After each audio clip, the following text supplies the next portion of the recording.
Lembrando que o Ministério Público é o Ministério Público da Educação. Ele oficializou a Prefeitura para uma reunião às 14 horas e até agora a Prefeitura não respondeu se vai estar presente ou não.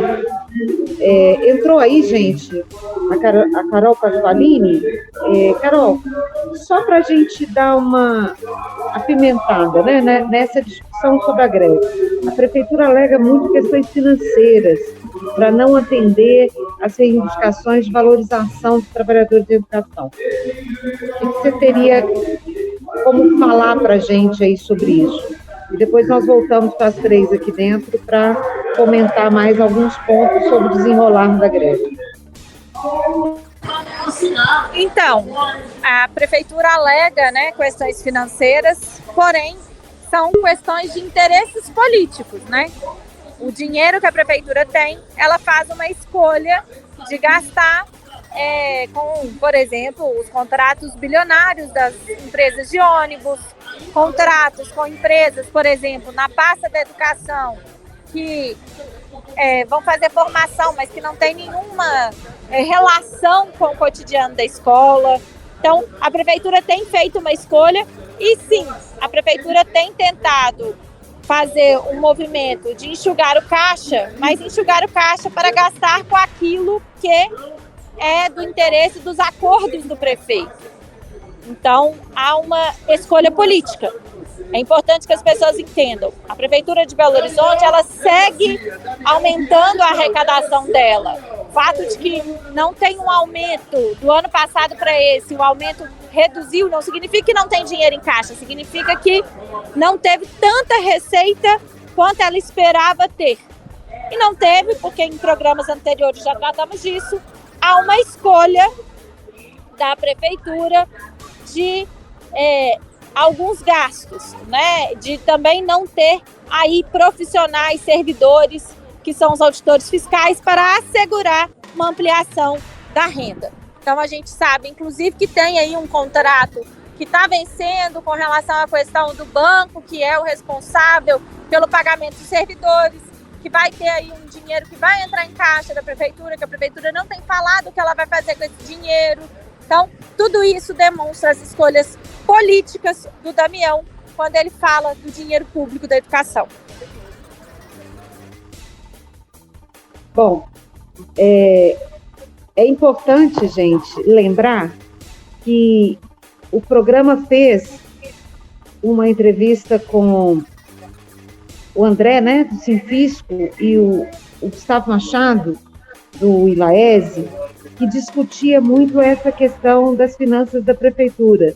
E os dois comprovaram com muita maestria, né, de como que não se trata de um problema financeiro, mas de uma questão de escolhas políticas da Prefeitura. Nós vamos trazer de novo os dois, porque eu acho que tem outros elementos que se aprofundam. E por que a gente coloca essa discussão no meio da greve? Porque isso sempre é um debate. Falta professor na escola porque a Prefeitura não investe o que precisa na educação.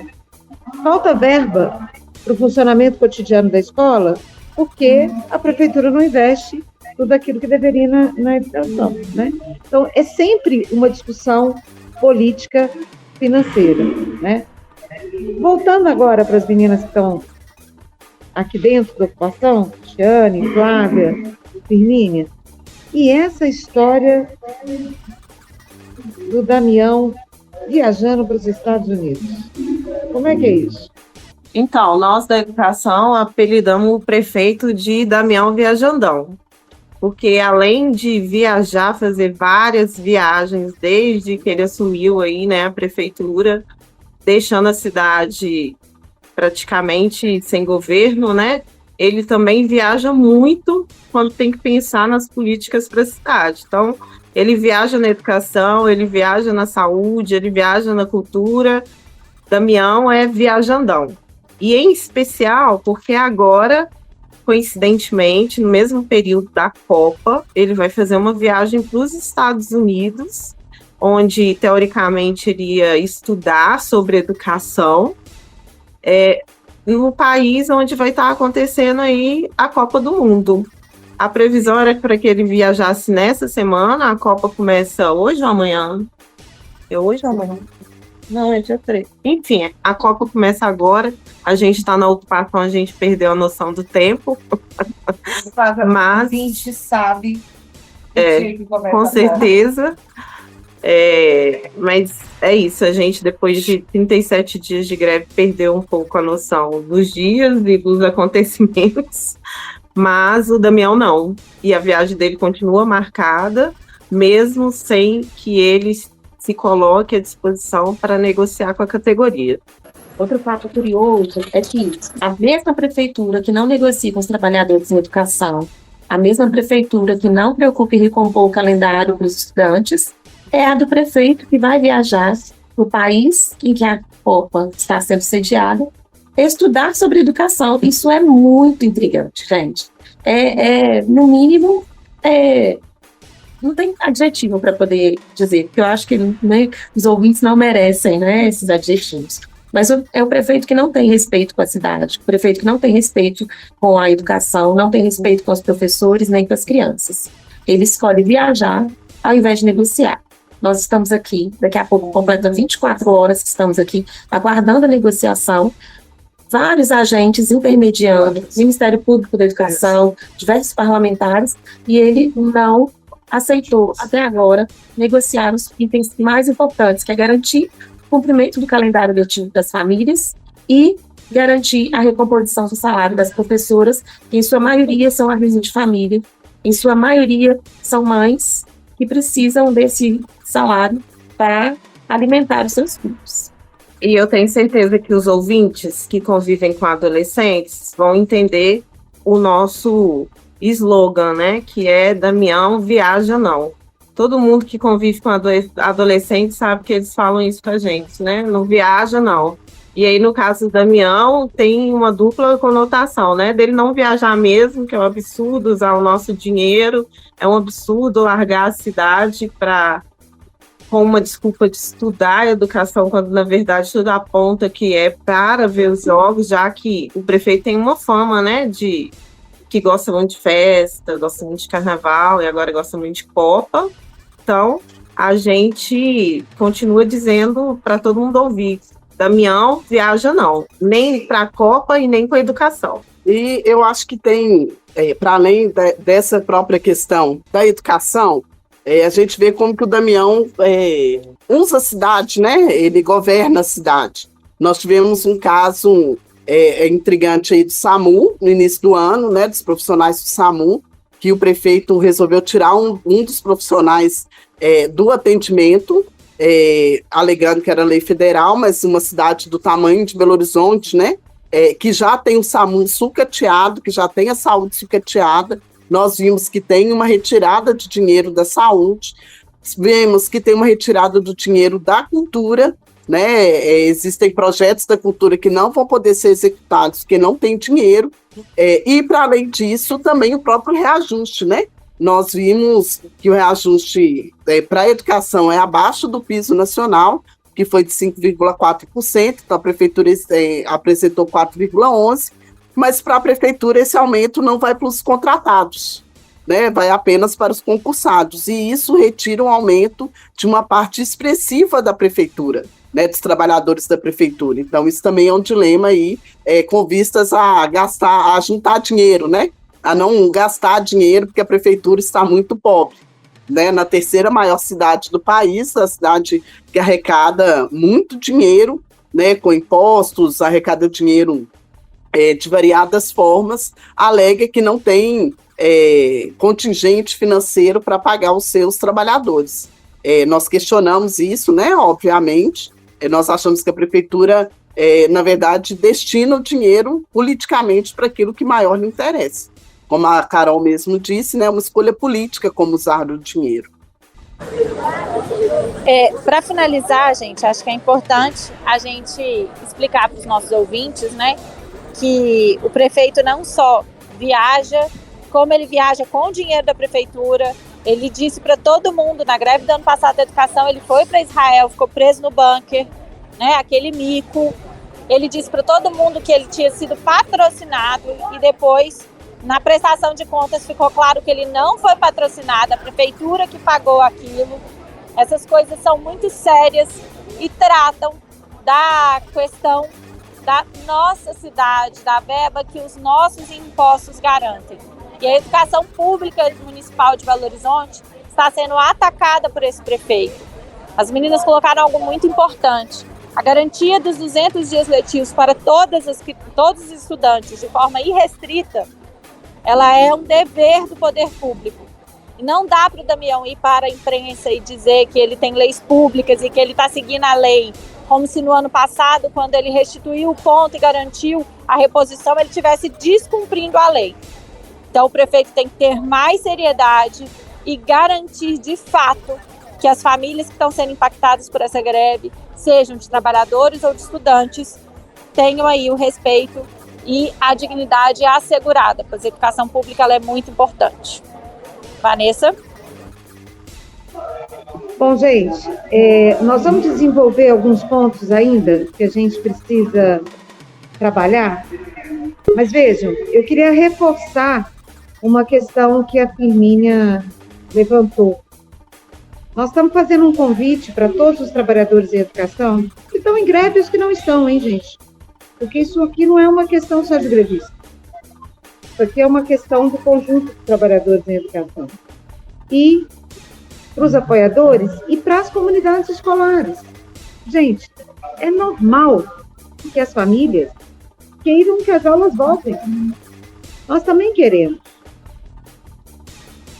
E vocês acham que nós estamos nessa situação, acampado, aqui dentro e fora da Secretaria de Planejamento, porque a gente quer arrastar a greve?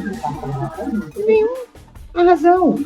O que os trabalhadores em educação querem é acelerar os processos de negociação para que, de fato, a greve pode retornar.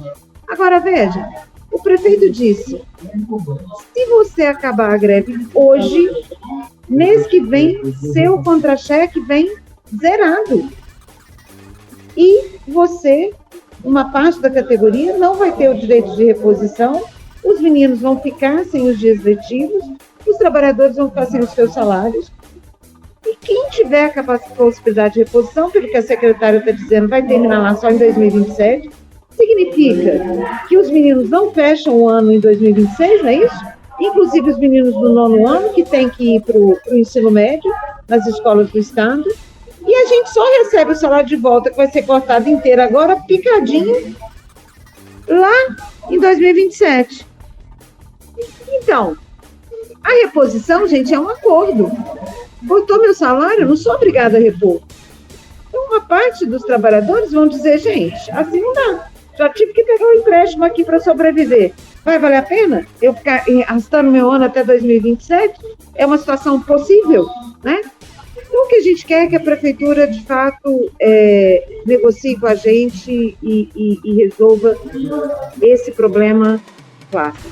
Mas, para a gente encerrar aqui, eu queria que Cris, Flávia, Firmínia, Thalita e Carol, em um minuto, dissessem, como professoras de dentro da sala de aula, professoras grevistas, professoras de dentro da sala de aula, qual o maior sofrimento hoje dentro da escola para fazer vocês se moverem para estar nessa luta hoje? Bom, gente, eu acho que hoje o maior sofrimento das escolas é a falta de professores no interior das escolas, porque sem professor não tem como atender. Nós trabalhamos na rede municipal com as crianças menores, né, educação infantil, 1º, 2º ciclo, e o 3º ciclo também, são crianças menores de idade, que pelo ECA não podem ser liberados. Então, mesmo que não tenha professor, a escola precisa estar com esses estudantes. Né?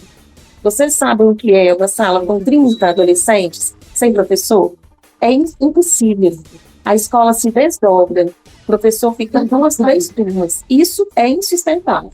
E a prefeitura precisa resolver que isso é adoecimento para os professores e isso é não atender os estudantes matriculados. Bom, para mim, hoje mais motivou a entrada na greve é a ausência de uma política de educação inclusiva.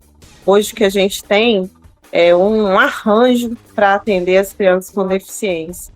e isso faz com que no dia a dia exploda muitos conflitos e dificuldades que poderiam ser facilmente trabalhadas e lidadas de outra forma com uma política real, que, por exemplo, garantisse um professor em sala de aula, um professor concursado que teria aí condições de construir relações, de melhor compreender o aluno com deficiência e, consequentemente, dar melhores respostas. Então, a ausência dessa política, a ausência desse profissional, a política de economia desse governo nesse setor, né, que tenta passar para fora, para as mães, para os pais, dos pais, que existe uma política, mas que nas escolas a gente sente que não existe nenhuma nesse sentido, que é uma ausência total, faz com que o atendimento a essas crianças seja dificultado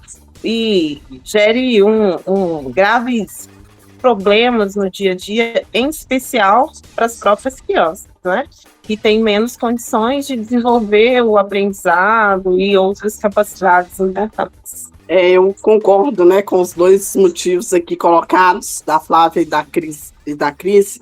E eu acho que tem um outro motivo também, que é a falta de material, né? A falta de materialidade, principalmente para os estudantes, né? Nós vimos nas escolas no início do ano que os meninos não receberam material escolar, não receberam caderno, não receberam estojo, não receberam lápis, borracha, caneta, marca-texto, lápis de cor, né? Então, muitas vezes, as crianças que tinham material do ano passado conseguiam se manter, as que não tinham ficavam, né, na mão, enfim. Às vezes não tinha caderno, não tinha como garantir, né, a forma dentro da escola. E a falta de uniforme, né, gente? O uniforme demorou a chegar. Nós sabemos que muitas crianças têm um crescimento mais rápido que outras, então o uniforme fica pequeno, né, não vai de uniforme para a escola, é um desgaste dentro da escola, e uma propaganda enganosa da prefeitura de que entregou material e de que entregou uniforme para essas crianças. Agora é com vocês aí, Carol e Thalita.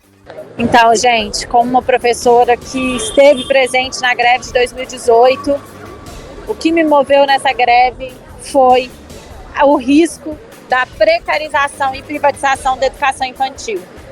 Eu acredito muito que a educação infantil deste município, pública, da rede própria, ela é de extrema qualidade e atende a população de Belo Horizonte, os filhos da classe trabalhadora, com muita qualidade. E por essa razão, entrar em greve era fundamental para que a gente assegurasse a não destruição, né, da educação infantil enquanto política e da carreira destes professores que dão um recado com muita qualidade.